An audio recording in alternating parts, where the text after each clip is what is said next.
जय हिंद दोस्तों, स्वागत है आपका हमारे चैनल एजुकेशन हब में। आज बात करेंगे इतिहास यानी कि हिस्ट्री के बारे में। हिस्ट्री एक ऐसा टॉपिक है जो कि आपका सबसे बड़ा चैप्टर है। मतलब हिस्ट्री जो सब्जेक्ट है, चैप्टर नहीं सब्जेक्ट है, या बहुत बड़ा है। और बहुत बड़ा है इसलिए इसमें से बहुत क्वेश्चन आते हैं। लगभग लगभग अगर आप आर्ट से हो और जितने भी सब्जेक्ट पढ़ते हो उनमें सबसे बड़ा ये है इतिहास है। ठीक है, इतिहास मतलब होता है कि बीते हुए समय का जो अध्ययन है वही इतिहास के तहत आता है। लेकिन एक चीज हम बढ़ा सकते हैं आपके एक स्टूडेंट के लिए कि बीते हुए समय का एक क्रमिक अध्ययन, क्या क्रमिक अध्ययन इतिहास माना जाता है। ठीक है, यही आदर्श के अंतर्गत। अगर आप एक स्टूडेंट हैं, अगर आप तैयारी कर रहे हो किसी चीज की, तो हमें जरूरी यह है कि हमें इतिहास पूरा मालूम होना चाहिए। ठीक है, अगर आपको किसी को दिखाना है तो आप रट सकते हो, कोई जरूरत नहीं। ठीक है, लेकिन अगर आपको एक अच्छा सा व्यक्ति बनना है, आपको अच्छा सा मतलब कि इतिहासविद बनना है, तो इतिहास पहले समझना पड़ेगा कि आखिरकार इतिहास है क्या। क्योंकि समझने से पहले हम जिसे समझने जा रहे हैं उसे समझना चाहिए ना कि आखिरकार ये है क्या। तो देखो, इतिहास एक सब्जेक्ट है जिसके तहत हम बीते हुए समय का अध्ययन करते हैं। अब देखिए, बीता हुआ समय फिर क्या क्या है, कौन कौन से हैं। ठीक है, उसे कुछ काल खंडों में हमें डिवाइड करना होगा। उन डिवाइड किए हुए भागों को भी अगर हो सके तो कुछ उपभागों में डिवाइड करना होगा। इसके तहत जो हमें सबसे छोटी इकाई मिलेगी उन्हें करके हम एक क्रमिक रूप से अध्ययन करते हुए आगे बढ़ेंगे, जिससे हमारा संपूर्ण इतिहास क्या होगा जिससे हमारा संपूर्ण इतिहास क्या होगा, याद हो जाएगा। ठीक है, बिल्कुल इजी है जिससे हमारा इतिहास है ये बिल्कुल इजी है। ठीक है, और आपको पूरा याद हो जाएगा। देखिए, इतिहास जो है ना, मैक्सिमम बच्चे करते क्या है, इसे ये रटना शुरू कर देते हैं। और जबकि कुछ जानना चाहिए, ये रटने की सब्जेक्ट बिल्कुल नहीं है। ठीक है, मतलब कुछ चीजें हैं, मान लेता हूँ कि 5% आपका रटने का होगा, तो 5 ही रटने का है ना, इसे 5 थोड़ी है रटने का। कुछ लोग क्या है कि एक दिन बैठे सोच रहे हैं कि अरे भैया आज स्टोरी पढ़ लेते हैं, कल बैठेंगे तो इकट्ठा जितना भी सपोज कर 500 है, तो जितने भी हिसाब पूर्व है या जितने भी ईस्वियां हैं, सन है, सपोज करो 500 है, उनकी संख्या कितनी है, 500। सोचिए क्या है यार, युवा अवस्था है, तूफानी अवस्था, रट के बहा देंगे। होता क्या है ना कि एक दिन में आप रट डालोगे तुरंत, जब सुबह होगी ना तो ये कहोगे कि यार मैं पहले पैदा हुआ था मेरा बाप, यही में आप कंफ्यूज हो जाओगे। समझ ही नहीं पाओगे कि पहले जैन धर्म आया था, पहले बौद्ध धर्म आया था, पहले नंद वंश आया था कि पहले मौर्य वंश आया था, यही नहीं समझ पाओगे। फिर ये आप कई चीजों में कंफ्यूज होते चलोगे। इसलिए कहना चाहूंगा कि इतिहास अगर आप लोग पढ़ रहे हो तो इस चीज को क्रमिक पढ़िए। यही नहीं, कुछ भी अगर आप पढ़ रहे हो एवरीथिंग तो क्रमिक पढ़िए। इससे होता है कि मैं क्या पढ़ा हूं, क्या भूला हूं, इससे वो बेसिक बहुत अच्छा होता है। और एग्जाम क्या करता है, आपसे नॉलेज नहीं पूछता, आपकी बेसिक पकड़ता है कि बच्चे को कितना बेसिक मालूम है। और वही चीज हमारे आपको बताने वाले हैं। देखो, अगर आप इतिहास पढ़ने वाले हो तो इतिहास को पहले समझो कितने भाग में हो सकता है। तो देखिए, हम कुछ भागों से डिवाइड करते हैं। ठीक है, कुछ भागों से हम डिवाइड करते हैं। पहला भाग हम मान लेते हैं कि आपका प्राचीन इतिहास यानी कि एंशिएंट हिस्ट्री। ठीक है, यह आपका प्राचीन इतिहास। ठीक है, प्राचीन के बाद मिडवल, ठीक है, यानी कि मध्यकालीन, मध्यकालीन हिस्ट्री मतलब कि मिडिवल हिस्ट्री। उसके बाद आता है आपका मॉडर्न हिस्ट्री यानी कि आधुनिक इतिहास। ठीक है, आधुनिक, ये क्या है आपका आधुनिक है।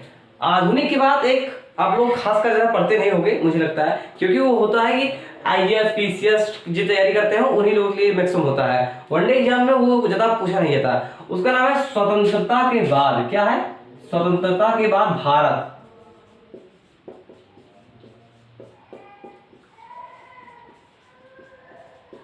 स्वतंत्रता के बाद भारत, यही है आपके कुल 4 टॉपिक जिनके अंदर आपका पूरा इतिहास समाहित है।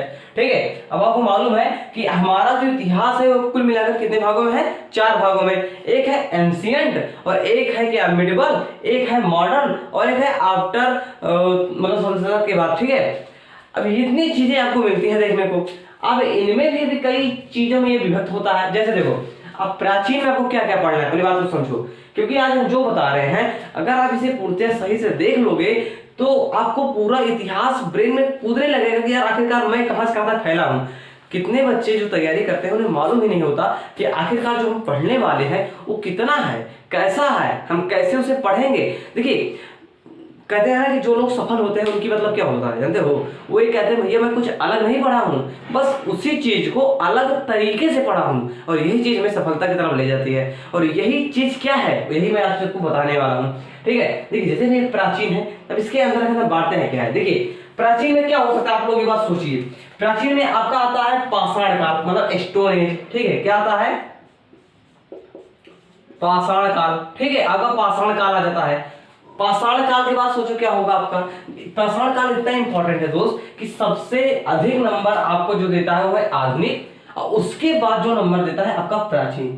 ठीक है, यही नंबर देते हैं। फिर उसके बाद जो बचता है वो ये देता है। फिर एकाध नंबर का भी भविष्य में ऐसा होता है, एकाध नंबर आ जाता है लेकिन जल्दी ये नहीं आता है। ठीक है, ये चीजें हैं।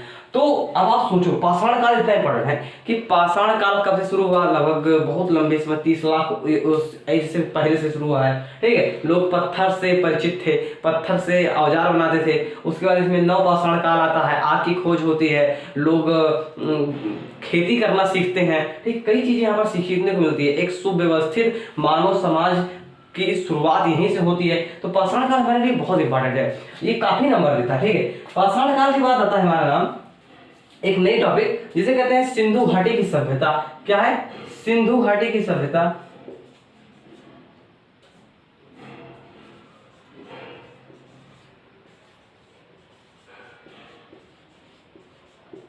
यह सिंधु घाटी की सभ्यता।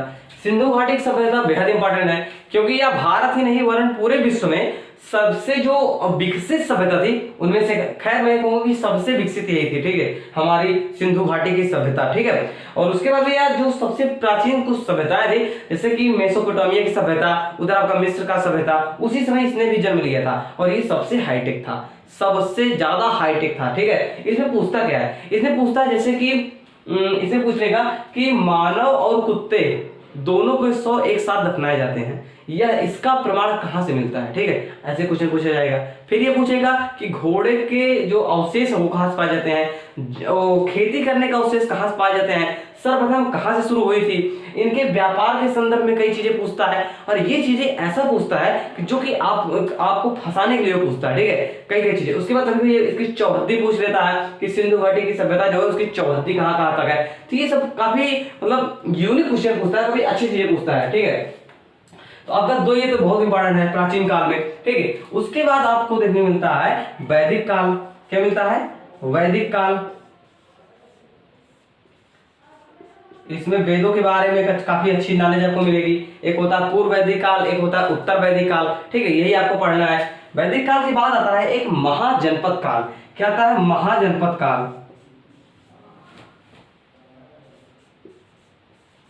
महाजनपद काल। ठीक है, इसमें भी आपको कई चीजें मिलती हैं। ठीक है, उसके बाद में आप देखोगे कि जो महाजनपद है ये अंगुत्तर निकाय के तहत में 16 महाजनपदों की वर्णन मिलता है। ठीक है, ये भी पूछता है कि कहाँ इसकी वर्णन मिलती है। ठीक है, उसके बाद महाजनपद काल बाद आता है आपका धार्मिक आंदोलन। ठीक, क्या था, धार्मिक आंदोलन। धार्मिक आंदोलन आपके लिए बेहद इंपॉर्टेंट है और बहुत ही अच्छी बात है कि ये बहुत छोटा है।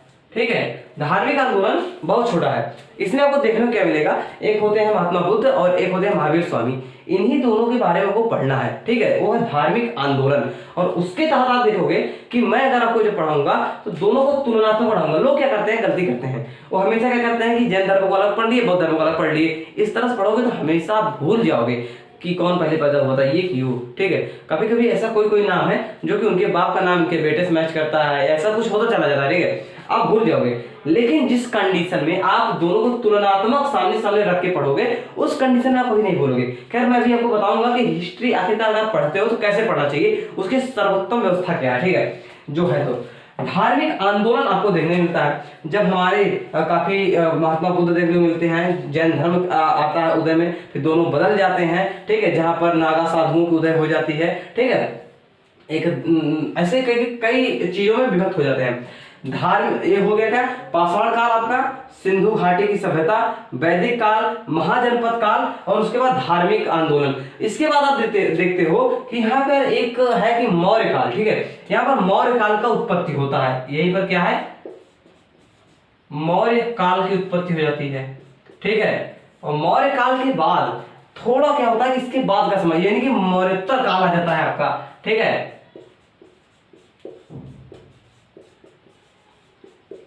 अब देखिए दोनों में अंतर समझिए। जो मौर्य है मतलब चंद्रगुप्त मौर्य, ये मौर्य धर्म जो है ना, मौर्य काल इसके संस्थापक वही थे, उन्हीं के लिए है, ठीक है, फेमस है। उन्होंने क्या किया था कि धनानंद को उसने ही मारा था। मारने के बाद मौर्य साम्राज्य की स्थापना की थी। अंततः उनकी भी जो है ना कि कहते हैं कि जो सूरज अगर हुआ है वो अस्त जरूर होगा, तो उसी प्रकार से इनकी भी जो है खत्म होती है। जब ये लोग डेड होने लगते हैं, मतलब इनकी जो सल्तनत है वो खत्म होने लगती है उस काल में, और जो एक नई सल्तनत उठ रही होती है, उनके दोनों को जो समय होता है उसे हम मौर्योत्तर काल कहते हैं, यानी कि मौर्य के बाद का काल, ठीक है। इस चीज को जानते रहिएगा। मौर्योत्तर काल देखने को मिलता है। फिर उसके बाद में देखने को मिलता है गुप्त काल। क्या? गुप्त काल, ठीक है। और गुप्त काल के बाद में आपको देखने को मिलेगा गुप्तोत्तर काल। गुप्तोत्तर काल बहुत इंपॉर्टेंट है, बताएंगे हम क्या है।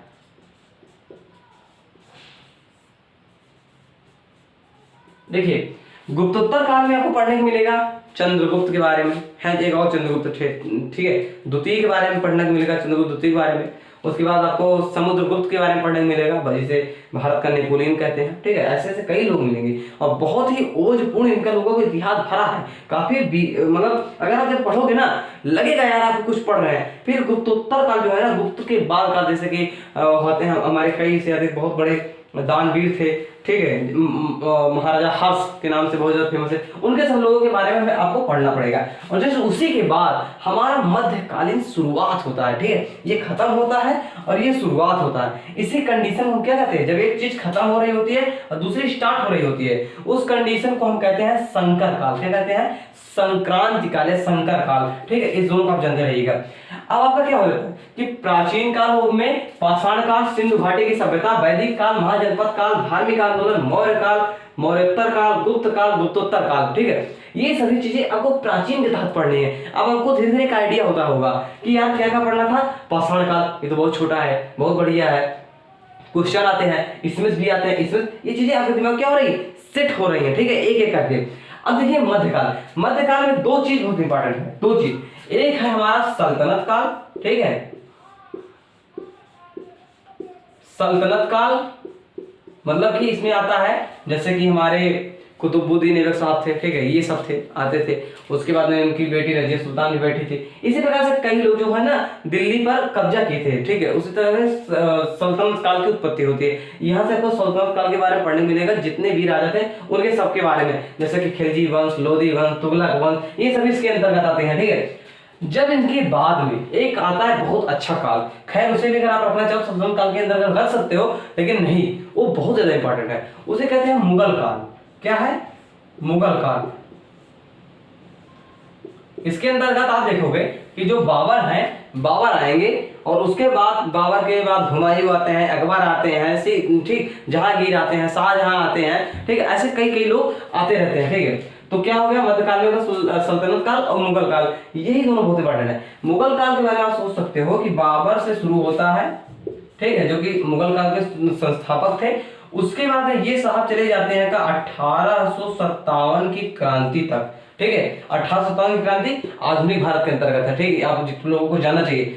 उस समय बहादुर शाह जफर द्वितीय, याद है आपको, वो भी मुगल काल के ही थे, ठीक है, उनके एक शासक थे। तो इस कंडीशन में मुगल काल यहीं पर खत्म हो जाता है और आपका मध्यकाल भी, यही दो ही टॉपिक हैं। अब देखो आपको हिस्ट्री आप समझ आ रही होगी कि आखिरकार कहां से कहां तक फैला है और कैसा कैसा है, हमें इसे कैसे पराजित करना है। जैसे कोई राजा होता है, अगर वो आपसे दुश्मनी करता था, आप उसके राज्य को जीतने के प्रयास करते थे, ठीक है। तो पहले उसके जो विद्वान गण होते थे, पहले राजा को समझाते ये थे कि देख भाई, जो चीजें हैं उसे हम कैसे जीतेंगे, कहां पर नदी है, कहां नाले हैं, कहां उस सैनिक को छुपाता है, कहां आपके लिए अदर चीजों की व्यवस्था की गई है कुछ सेना को मारने के लिए, ये सब चीजें, ठीक है। उसी प्रकार से हमें भी जानना है कि कहां से ज्यादा क्वेश्चन आते हैं, कहां से कम आते हैं, ठीक है। सपोज करो कि जैसे ये इसमें से ज्यादा आते हैं, इसमें से कम आते हैं, ठीक है। अगर हम सिर्फ 10 मिनट मौका दे, सपोज करने कह रहा हूं, और सिर्फ 5 मिनट दे, कोई गलत बात नहीं है। अगर सपोज करो मैं इसमें गलती से क्या कर दिया, 7 मिनट दे दिया, इसमें भी 7 मिनट दे दिया, इस कंडीशन से कुछ कर दिया, ठीक है, बराबर बराबर दिया, कोई मतलब नहीं निकलेगा। इस चीजों को जानने के लिए आपको एक बार सही से स्ट्रक्चर जो होता है, बेसिक स्ट्रक्चर, हर चीज को मालूम होना चाहिए, ठीक है। मुगल काल, अब देखिए मुगल काल की जो उत्पत्ति थी ये सब कहाँ हो रहे थे, उत्तर भारत में। लेकिन दक्षिण भारत में एक साम्राज्य था कि उसका नाम था बहमनी का साम्राज्य, ठीक है, बहमनी। उसके बाद मराठों का उदय हो रहा था, मतलब कि शिवाजी लोगों का, ठीक है, मराठा के बारे में पढ़ना है ना तो शिवाजी को पढ़ना। ये जो औरंगजेब था ना वो तंग आ गया था महाराणा से, इसे शिवाजी से। उसने कहा था अरे भाई पहाड़ी चूहे, मतलब शिवाजी को पहाड़ी चूहे कह रहा था। क्यों कहा था, उसका कारण है जो दक्षिण भारत है ना उसमें, अगर आपको भूगोल नहीं मालूम होगा तो मैं एक वीडियो बनाया हूं, देख लीजिएगा, भारत का भौतिक भूगोल के बारे में कि भारत आखिरकार कहाँ कैसे है, ठीक है, उसके फिजिकली रूपरेखा को बताया था। उसमें आप देखोगे जो दक्षिण भारत में काफी पहाड़ियां हैं, और ये क्या करते थे, ये सब छापा मार युद्ध करने में फेमस थे, वहीं पर पैदा हुए हैं, वहीं बड़े हुए हैं, हमेशा खेले हैं, कूदे हैं, ठीक है, शिकार किए हैं, तो उन्हें हर एक जगह कोना कोना मालूम था। तो वो पहाड़ों से क्या करते थे, तुरंत काफी वेग से आते थे, बहुत हाई लेवल की ताकत से आते थे, और जो औरंगजेब की सेना थी ना उसे आते मार काट के फिर उसी जगह में छुप जाते थे चले जाकर। अब इसी चीज को तंग आ गया था, वो बेचारा क्या करता, पहाड़ों के अंदर जा नहीं सकता था, जाते थे तो फिर से शहीद हो जाते थे, तो वो मतलब विजय नहीं पाया, महाराजा शिवाजी से परेशान हो गया था। इसीलिए कहा भाई तुम्हारे अंदर दम है सामने निकल कर आओ, ठीक है। खैर वो एक अलग टॉपिक है, उसके बारे में कभी अलग चर्चा होगी। तो ये इतना परेशान कर दिए थे हमारे शिवाजी साहब कि उन्हें पहाड़ी चूहा तक औरंगजेब ने कहा था। तो आपको यहाँ पर इन 4 चीजों को पढ़ना है, ये बहुत छोटा है, ठीक है, ये भी बहुत छोटे हैं, एक ही लोग को दोनों को पढ़ना है, ठीक है। बहमनी साम्राज्य जो है, इसके बाद हरिहर और बुक्का दोनों को पढ़ना पड़ेगा आपको, 2 भाइयों ने जो साम्राज्य की उत्पत्ति की थी, ठीक है। उसके बाद आपका आता है आधुनिक भारत का इतिहास। क्या आता है, आधुनिक भारत का इतिहास, मॉडर्न हिस्ट्री, ठीक है। इसके अंतर्गत आप क्या पाओगे, पहले सोचो, जो आधुनिक भारत है इसकी शुरुआत कहां से होती है, जहां से मध्यकालीन भारत खत्म होता होगा वहीं से शुरुआत होती होगी, ठीक है। तो वही क्या है, मुगल काल यही है, ठीक है। 2 काल एक समय स्टार्ट हो रहे हैं। देखो आधुनिक काल में इसकी शुरुआत खासकर कहां से होती है कि जब कुछ लोग बाहर से भारत में आते हैं व्यापार के उद्देश्य से। भारत इतना ज्यादा विश्वास प्रदेश था कि या कोई लोग आते थे उन्हें विश्वास कर लेता था, अच्छा खासा उसकी सेवा करता था। कहते हैं हमारे यहाँ ना कि हमारा जो अतिथि होता है वो देव है, मतलब भगवान का अतिथि देवो भव, ठीक है। वही चीज हमारे भारत वाले करते थे। और ये ससुरे जो है वो आते थे कहाँ से, यूरोपीय कंट्री से आते थे। यूरोपीय कंट्री वालों में सबसे पहले प्रकाश कर सकते हो वहां पर ज्ञान का उदय हुआ था, सभी लोग पढ़ते लिखते थे। जबकि सच्चाई ये नहीं है, सच्चाई ये है कि भारत में सबसे पहले ज्ञान का उदय हुआ था अच्छी लेवल की। इसके लिए आपको बताएंगे कि सिंधु घाटी सभ्यता पढ़िए, जो कि बहुत लंबे समय पहले ही पक्की नालियों का आविष्कार कर दिया गया था, पके हुए ईंट पाए गए हैं, ठीक है, एक प्लास्टर किया हुआ फर्श पाया गया है, ये सब चीजें पाई गई हैं। कहाँ किया औकात सालों की विदेशियों की योजना पढ़ लेंगे। अंतर क्या होगा समझिए, वो लोग जो थे वो धीरे धीरे एक दूसरे से कनेक्टेड होते हुए गए, तो उनकी भाषा का प्रचार प्रसार हुआ। उस तरफ की मैक्सिमम भाषाएं इंग्लिश ही थी, तो जिसके तहत एक दूसरे से संपर्क जल्दी साध लेते थे। भारत वाले क्या कहते थे, एक कुपंडुब बने थे, मतलब अपने ही कुएं के अंदर हमेशा पैक रहेंगे, कहीं बाहर नहीं जाएंगे। तो ये अपने ज्ञान को कहीं बाहर नहीं ले जा पाए, जबकि बाहर वाले आकर इन्हें हमेशा लूटते गए। जब एक आदमी वास्को डिगामा, जानते होंगे, 1400 कुछ ईस्वी में आया था कालीकट में, ठीक है, कहाँ, कालीकट पर। और वहां पर उसने क्या किया था, भारत में पहली बार आया था। और जब उसने देखा भारत की मतलब एक प्रकार कर सकते हो भारत की जो परिपूर्णता है, भारत में एवरीथिंग चीजों को, सोना चांदी जवाहरात राजा रानी इन सब चीजों को यहाँ भोग बिला उसने देखा तो दहल गया। अरे राजा रे, ये तो राजा है बे, इतना अमीर भारत कैसे है, ठीक है, और हम लोग तो सोना इसकी आगे तो चूंटी है, ऐसा कुछ होता है, ठीक है, ऐसा वो सोचा था। उसके बाद उसने क्या किया जानते हो, उसने आया एक एक को समझा। उसने यह भी समझा कि भारत में व्यापार करना आसान है। यहाँ से मसाले लेकर गया था, मसाले, और बहुत अधिक मात्रा में लेकर गया था, और सोना चांदी भी ले जा रहा था। लोग सोना चांदी मिट्टी के बराबर थे उन लोगों के लिए। और यही चीज क्या होता है, हमारे यात्रियों के जो अदर आते हैं वो भी करते हैं। फिर धीरे धीरे व्यापार हुआ, व्यापार होने के बाद ईस्ट इंडिया कंपनी जैसी कंपनी लगने लगी, ठीक है। उसके बाद क्या होता है कि हम धीरे धीरे इन्हें उन्होंने यहाँ पर डेवलप कर दिया। फिर वो क्या करने लगे, शासन व्यवस्था पर थोड़ा हस्तक्षेप करने लगे, क्योंकि अब वो उनके पास पावर आ रहा था धीरे धीरे। उनके पास राइफल थी, हमारे पास नहीं थी। हम भारत वाले अलग अलग टुकड़ियों में विभक्त थे, अलग अलग हमारा क्या था, वो हर एक जगह अलग अलग हमारा देश जो है छोटे छोटे रियासतों में बटा पड़ा था। तो भारत क्या था, बटा हुआ था। इनको मारो ये नहीं बोलेंगे, ये कुछ नहीं बोलेंगे, इनको मारो ये नहीं बोलेंगे, इस कंडीशन में था। नहीं तो 1857 की क्रांति में ना दोस्त, वो मार मारते भारत वाले, वो मार मारते, कसम से कह रहे हैं अंग्रेज लोग वहीं भाग जाते हैं। कंडीशन क्या हो गया कि कुछ जो मिडिल भारत है और कुछ पूर्वी भारत और हल्का फुल्का मिडिल की और यहाँ मध्य प्रदेश वाला क्षेत्र है, यहीं के लोग बाकायदे लड़े थे। थोड़ा राजस्थान के क्षेत्र के जितने भी लोग थे साथ नहीं दिए थे, कुछ लोग इनके कहने पर आ गए थे। इस कंडीशन में वो अंग्रेज लोगों को साथ नहीं, भारत का साथ नहीं दिए थे। इस कंडीशन की वजह से हमारा भारत उसमें आजाद नहीं पाया था। नहीं, वो इतना विकराल था, इतना विकराल था कि शायद उसके बाद कोई युद्ध हुआ हो। 1857 की क्रांति आपको सबसे पहले पढ़ना है, लेकिन उसके पहले मैं कहूंगा कि क्या व्यापारियों पर आप पढ़ लीजिए, ठीक है।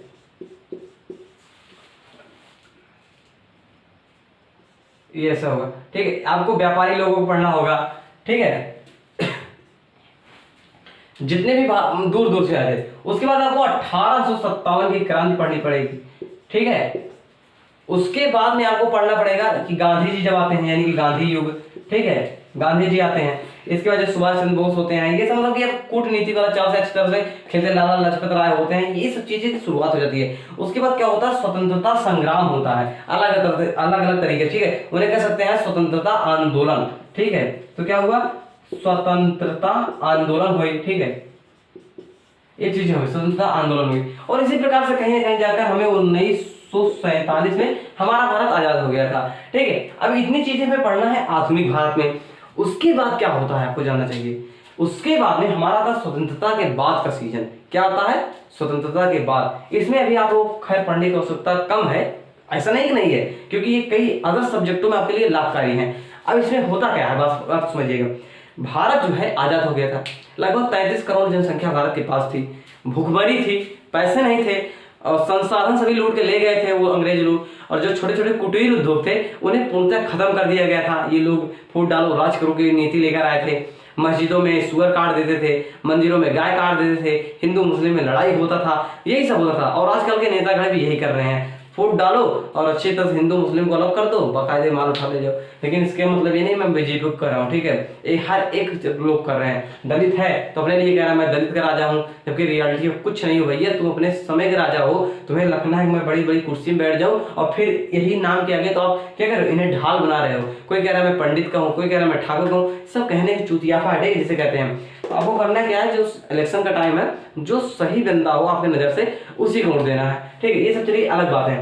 स्वतंत्रता के बाद कंडीशन क्या थी कि हमारे जो आर्थिक मंत्री बने उन्होंने आर्थिक नीतियां लाई, ठीक है।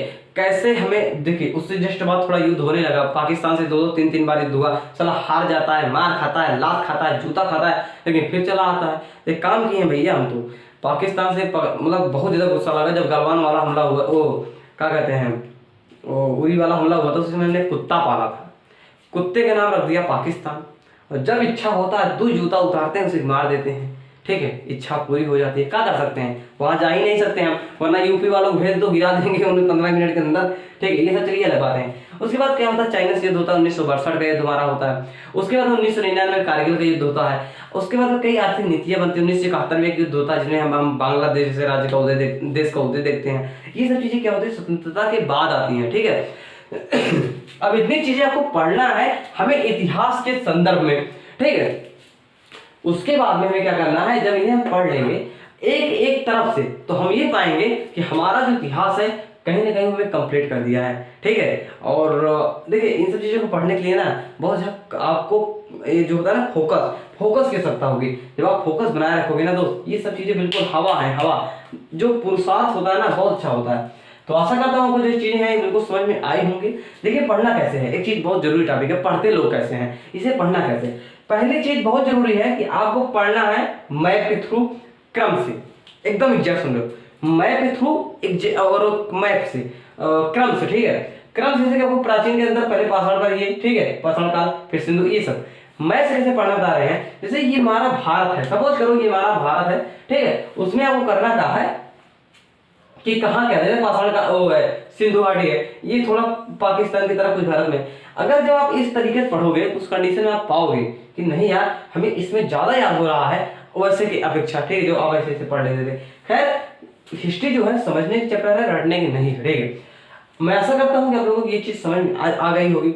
और ज्यादा दिक्कत होती है आप लोग चार्ट बना कर पढ़िए, ठीक है। आप एक दूसरे को डिफाइन करिए, फिर अंतर डालिए, फिर ये समझिए जो आपको भुला रहा था बार बार तो उसमें अंतर पकड़िएगा कि है क्या, मैं पढ़ क्या रहा था, मैं समझ क्या रहा था। इस कंडीशन में अपने आप को पाओगे कि आपकी रटी हुई है। तो अगला सब्जेक्ट जो अगला हमारा वीडियो होगा वो होगा पाषाण काल के ऊपर, ठीक है, स्टोन एज के ऊपर। हम इसके बारे में आपको बाकायदे समझाएंगे, स्टोन एज के ऊपर, पूरा पाषाण काल, मध्य पाषाण काल, नव पाषाण काल, ठीक है, और उसके बाद प्राग ऐतिहासिक काल, ठीक है, इस प्रकार से ऐतिहासिक काल, इन सब चीजों को हम आपको पढ़ाएंगे पाषाण काल के तहत में। बहुत इंपॉर्टेंट चैप्टर है, बहुत नंबर लेकर आता है, ठीक है। इन चीजों को आप जानते रहिए। आशा करते हैं कि वीडियो बिल्कुल पसंद आया होगा। आप लोग इसे लाइक कर दीजिएगा पहले चीजें, क्योंकि नई चैनल है, आपके सपोर्ट की परम आवश्यक है, ठीक है। इच्छा है आपकी तो चैनल को सब्सक्राइब करके वीडियो को शेयर भी कर सकते हो, दोनों फ्री हैं बिल्कुल, ठीक है। चैनल सब्सक्राइब करोगे तो आने वाली वीडियोस की नोटिफिकेशन आप तक जल्दी मिल जाएगी, अगर आप बेल आइकन को ऑन करते हो तो, ठीक है। मिलते हैं नए वीडियो पर इसी नए टॉपिक के साथ में, तब तक के लिए जय हिंद, वंदे मातरम।